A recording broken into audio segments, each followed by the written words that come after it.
أعوذ بالله من الشيطان الرجيم నేను శపించబడిన బహిష్కరించబడిన శైతాన్ నుండి రక్షణ పొందటానికి అల్లాహ్ శరణు వేడుకుంటున్నాను. ولقد آتينا موسى الكتاب فاختلف فيه ولولا كلمة سبقت من ربك لقضي بينهم وإنهم لفي شك منه مريب. వాస్తవానికి మేము మూసాకు గ్రంథాన్ని ప్రసాదించాము, కాని దాని విషయంలో కూడా భేదాభిప్రాయాలు వచ్చాయి.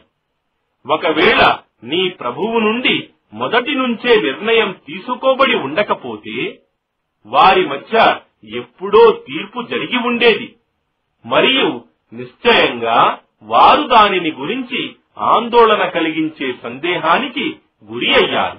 من عمل صالحا فلنفسه ومن أساء فعليها وما ربك بظلام للعبيد. ఎవడైతే సత్కార్యం చేస్తాడో అతడు తన మేలు కొరకే చేస్తాడు, మరియు దుష్కార్యం చేసేవాడు దాని ఫలితాన్ని అనుభవిస్తాడు. మరియు నీ ప్రభువు తన దాసులకు అన్యాయం చేసేవాడు కాడు.